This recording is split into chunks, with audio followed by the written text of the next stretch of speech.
Okay, we'll continue with the key for this review packet. This one's actually more of a straightforward question, straight up volume of first, again, we're going to really go through the process of identify the shape, choose the correct formula, and we will substitute in. We're searching for the volume. One small trick here is that the diameter is 12, and that gives us a radius of 6 centimeters, of course. One quick check, both are using centimeters for units of measure. Yeah, cubic centimeters is what they wanted, so we're all set there. Really double check that. All right, so we will put in 6 squared times h of 27. Okay, real quick, in terms of pi, it looks like, oh, they never said that, but when you look at your choices here, what that means if there's a pi next to it is that they did not use the calculator to multiply it out. Basically, all you're going to do in your calculator is multiply out 6 squared times 27. So do that off to the side. And where is that? Let's see. I get, looks like I got 972 out of that. So you get 972 pi. That's one way to go. Uh, of course, you could have multiplied it out with pi in there and then just figured out which one was closest. So that's how you do number 4. Number 5. Okay, so rectangular prism. All right. Build a model here to help us. Okay. The volume is 144 inches cubed. Let's make sure the height of the prism is 8 inches. Oops, 8 inches. And, okay, so what we want, what could the dimensions of the bottom be? Length and width. You got to be really careful there. Okay? I'm going to, there is this formula, base times height. That's the area of the base. Since it's a rectangle, I'm going to convert it. It's length times width times height. All right, we don't know the length or width. I could have replaced volume. Let's do that. Should have replaced the V. The V is the 144, so let's sub in for V. I don't know the length or width, but I do know the height. We're going to divide both sides by 8, and you get 18 for the length times the width. Now, we don't know which one's which, so what I simply did was I took the potential answers and I multiplied them. So, in the calculator, we got to multiply 3.3 times 5.5. It's close. I believe it came out 18.15. All right, that's not a terrible answer, but we're going to get more accurate right here. We're going to get right on. 2.5 by 7.2 for the length and width is exactly 18. That's what we want. So those are the dimensions that are remaining. This is too high. That's going to be 96. That's going to be 81. So these are out. Okay. All right, moving on. Okay, we've got a density problem. The way I handle them is with proportions, remember. Not everybody likes that. Just if your teacher does it a different way and you like that, go with it. But this is how I do it. I read this, and this kind of guides me to put kilograms over cubic meters. So I'm going to convert that right now. I don't know if I'm going to use it or not, but I like writing that down right away. All right, that's what this means. 752 kilograms per cubic meter means exactly this. That's one of my fractions. Okay, now I got to go off to the side. This is going to be not easy.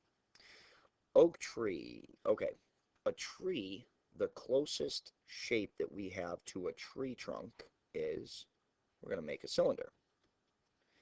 Of course, it's not exact. It's just a model that will be as close as we can get. Trick on this, slight trick, is that they give us the circumference of 4.5 meters. Now, the formula for circumference, there's a couple of them. I'm going to use the 2 pi r1. And so now I'm going to replace 4.5 2 pi. Be careful here. Be really careful. Again, that calculator is a big difference. Use either the big fraction, okay, in your TI Nspire, right? Use the down arrow key to put 2 pi in, okay? Or you're going to put in parentheses if you don't have the Nspire, okay? What I end up getting there is, for the radius, I get about 0.71619 is the radius. Okay, those all knocked out. All right, now I can go and, let's see, height of 8. Okay, so we got an 8 there. What I just found was the radius is about 0.7169 or 19. That's the radius. Okay, now let's get the volume. It's a cylinder again. Gotta write that down. Pi r squared h. All right, we have a, whatever that number is, make sure you keep it in the calculator and then multiply it by 8. All right, so we get a volume.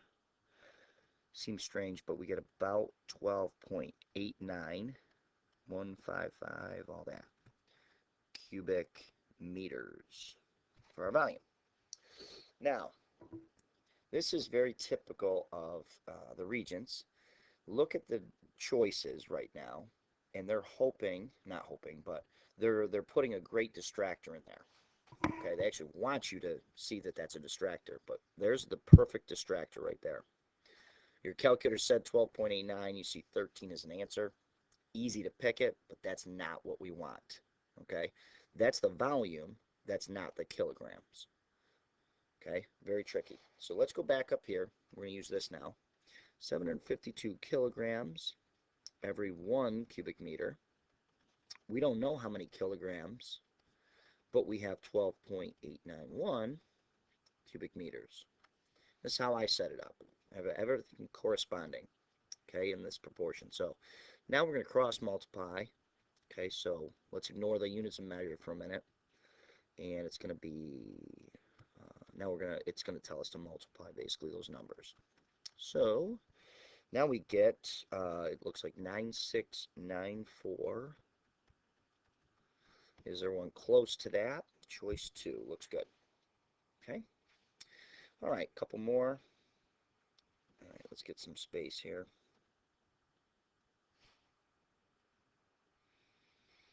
All right, so for this one, what we have is a rectangular prism, and then we're going to cut out or subtract away a cylinder. So pretty straightforward, luckily. Volume equals base times height's one way to go, but it's rectangular prism, so I'm going to shortcut that. It's length times width times height. Cylinder is pi r squared h. Okay, we got 4 by 4 by 6. Doesn't matter which one you determine the height is. I think the height is 6. It's a square all the way back. This circle, believe it or not, has a height of 6. Okay, because it's 6 this way, right? So it looks like that. Okay, so the height of the cylinder is actually 6. The radius they give us is 1. And this is 96. This is, let the calculator do that, 6 pi, basically. 18.849. All right, and then what's left, the remaining solid, you're going to subtract. 96 minus the 18.849, and we get about 77.15. And the closest one is choice 2 for us. That was number, sorry, that was 6. This hopefully this one was 7. No. On your, this is 6, this is 7. Okay, running out of time here, so I'm going to make another video for the next one.